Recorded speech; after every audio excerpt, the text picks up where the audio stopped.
All right, hey, shalom, shalom.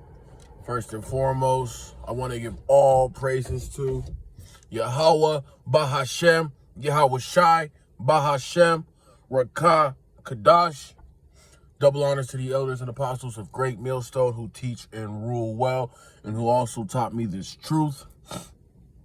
Shalom and peace and salutations to all you Akim and Akwath out there keeping the law, statutes, and commandments to the best of your ability and who are making your body a living sacrifices in these last days and who is leaning upon YAHAWAH, Yahweh Shai as your guide and as your rock as we approach Jacob's trouble.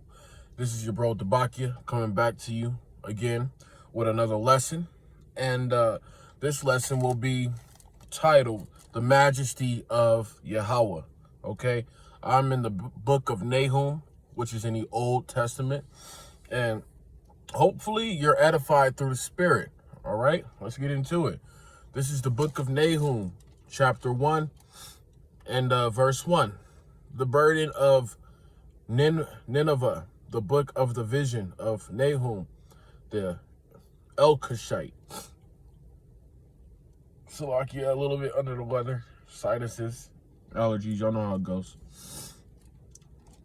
Verse 2, Yahweh is jealous, and the Lord revengeth. The Lord revengeth and is furious. The Lord will take vengeance on his adversaries, and he reserveth wrath for his enemies. And who are the Lord's enemies? Starting off with the so-called white man, pursuant to the book of Psalms 83, Esau, Edom is the Lord's enemies. You so-called Africans, who are the Hamites according to the Bible, y'all are also his enemies. Like I said, you Edomites, you Moabites, you so-called Chinese, you Ammonites, so-called Asians, Elamites, you so-called Indians over there towards the east. And etc. Anybody who is not an Israelite is the Lord's enemies. And also you 2/3. The Most High does not like you niggas out there who heard this truth and who have scoffed at this truth, okay? Because every other week while I'm on the highways and byways with, GMS Denver, you just have scoffers coming around. And the majority of the scoffers are so-called Negroes. And I call them Coon Jakes. You got a lot of Coon Jakes out here who vouch and want to save the so-called white man, as if his track record is not to be mentioned. These Jakes are bugged out, and that's the reason why 2/3 of you so-called blacks, Hispanics, and Native Americans need to be wiped off of this earth and be reborn into the kingdom, because our people are bugged out.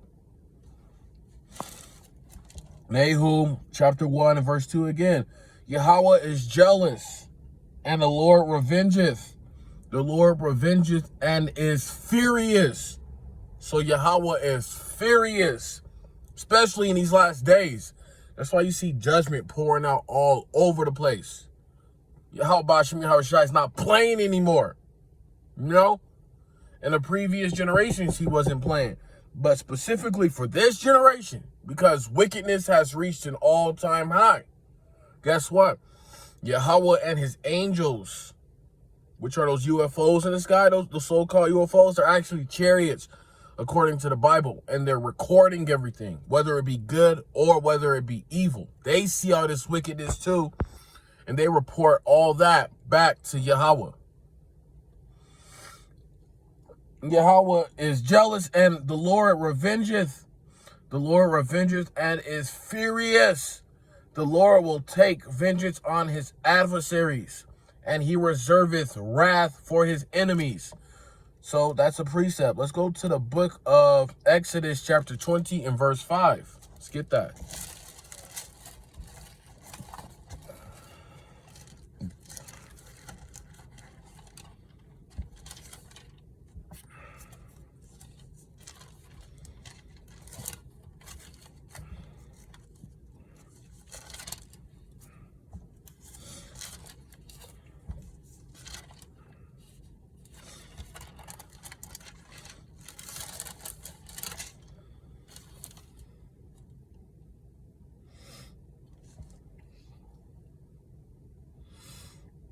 This is the book of Exodus, which is going into the law. Chapter 20 and verse 5.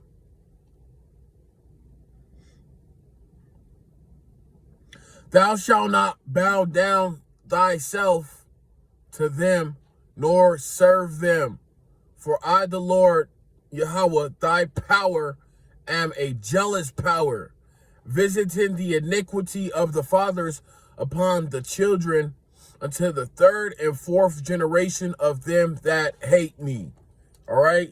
The third and fourth generation is going into reincarnation. The same Jakes, which are you so-called blacks, Hispanics, and Native Americans who were rebellious while we were in the wilderness, are back here in the flesh to get your judgment. All right? And that may be way too much meat for the average Israelite, but yes, reincarnation is biblical. And we are currently in the third and fourth generation. And Yahweh is visiting all of you people out there who hate him. And that's why you're getting put to death by strange calamities. That's why you have famine coming. Famine of the word. Out here deleting the bros page 24/7. Esau, Edom. All right? So all you Israelites out there who want to go hand in hand with these Edomites, hey, so be it. Yahweh has a terrible judgment for you Israelites. Let's go ahead and go to verse 6. Exodus 20 and 6. And showing mercy unto thousands of them that love me and keep my commandments. How do you show that you love Yahweh? By keeping his commandments. We can't keep all 613 commandments, but there are certain commandments we can keep. And if you're not keeping these commandments, that's an excuse, and you don't love Yahweh. All right? We have to present our bodies as a living sacrifice. And who knows? I might say that in all of my videos, because that's the name for my YouTube page. But it's deeper than a name. It's about actually applying these scriptures and living them out. Let's go ahead and go back to the book of Nahum. Yep, Nahum chapter 1 and verse 3. The Lord Yahweh is slow to anger and great in power, and will not at all acquit the wicked. The Lord Yahweh hath his way in the whirlwind and in the storm, and the clouds are the dust of his feet. So what is a whirlwind? Your modern day whirlwind includes these tornadoes, these twisters, these crazy weather patterns. That's all by way of Yahweh. He does that. And that's an easy thing for him. That is a light thing for Yahweh B'Hashem Yahweh Shai. Okay? It says right here, the Lord is slow to anger and great in power. So our power is great in power. Yahweh B'Hashem Yahweh Shai is great in power and will not at all acquit the wicked. That word acquit means forgive and to make an agreement with the wicked. And who's the wicked? The wicked is the so-called white man, you Edomites. According to the Bible, pursuant to the book of Malachi pursuant to the book of Malachi chapter 1, beginning with the first verse on down. Anywhere it mentions wicked in these scriptures, it's referencing these red Hebrew Edomites, because they're not white, all right? My shirt is white. They're red. You've been exposed, E. We know who you are. We see you, E. We see you. All right, so let's go to the book of Exodus, chapter 34 and verse 7.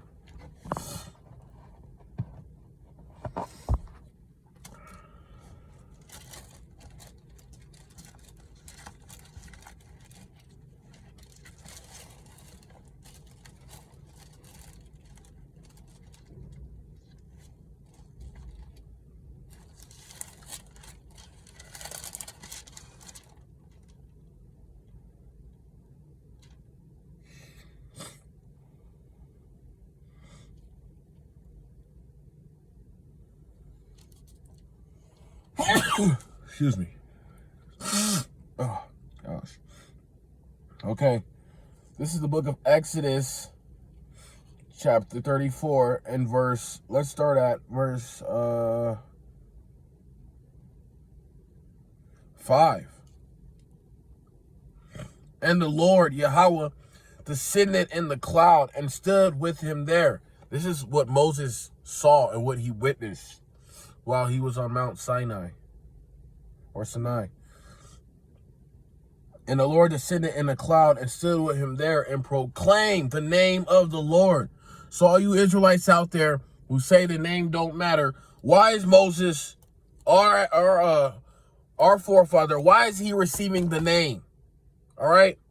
Explain that. And that's just one cut. I mean, it's not about cutting, another Israelite man. But, hey, we got to rebuke sharply as the scriptures command us to. Name of the Lord. Exodus 34 and 6. And the Lord passed by before him and proclaimed the Lord, Yahweh Ba'ashem Yahawashi, the Lord Yahweh, thy power is merciful and gracious, long-suffering and abundant in goodness and truth. And here's the precept. Exodus 34 and 7. Keeping mercy for thousands. And who's that mercy for in these last days? That mercy is for the hopeful elect, men, women, and children. The hopeful elect men, beginning with the men, and then that 1/3 going into the women and children. That's what the mercy is for all those who have came out of her, and that her is referencing America, Babylon the Great. That mercy is for those who are actually making Yahweh Ba'ashem Yahawashi their power, and who are calling on that true name and who believe in that name with 100% agreeance. That's who that mercy is for. Because in these last days, Yahweh's not saving all of Israel.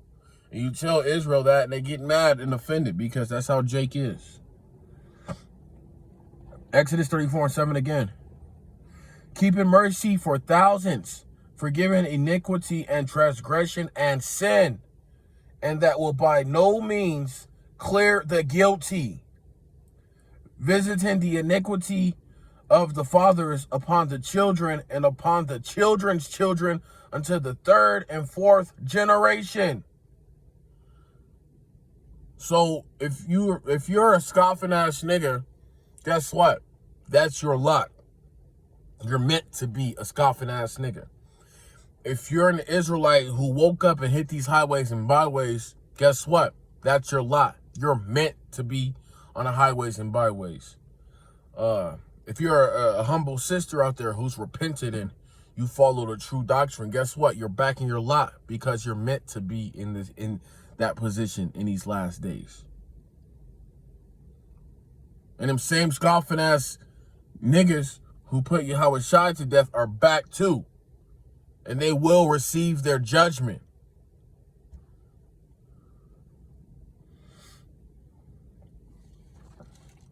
Let's go to the book of Deuteronomy, chapter 5 and verse 9.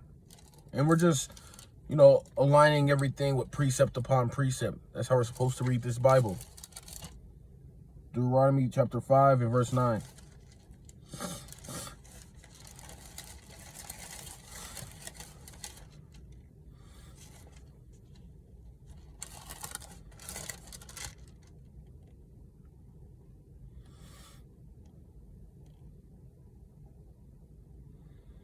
This is heavy. We'll start at the first verse. This is Deuteronomy chapter 5, beginning with verse 1. And Moses called all Israel and said unto them, Hear, O Israel, the statutes and judgments which I speak in your ears this day, that you may learn them and keep and do them. And this still applies. The Lord, our power, made a covenant with us in Horeb The Lord Yahweh made not this covenant with our fathers, but with us, even us who are all of us here alive this day. The Lord Yahweh talked with you face to face in the mount out of the midst of the fire. I stood between the Lord Yahweh and you, and at that time to show you the word of the Lord Yahweh, for ye were afraid by reason of the fire, and went not up into the mount, saying, I am the Lord thy power, which brought thee out of the land of Egypt from the house of bondage. Thou shalt not, verse 7, thou shalt have none other gods before me. In verse 8, thou shalt not make thee any graven image or any likeness of anything that is in the heaven above, or that is in the earth beneath, or that is in the waters beneath the earth. Wrapping it up. Deuteronomy 5 and 9. Thou shalt not bow down thyself unto them, nor serve them, for I, the Lord thy power, am a jealous power, visiting the iniquity of the fathers upon the children unto the third and fourth generation of them that hate me. So you have Israelites back in today's time who hate Yahweh, Yahweh shine, and that's evident. You jakes out here trying to rap, trying to shoot videos, trying to get reality shows, saying the RF.ID isn't the MOTB, telling your congregation to take the Donovan McJab, saying that Jacob's trouble doesn't exist. Y'all hate Yahweh, Yahweh shine. He sees you. As the house of David is being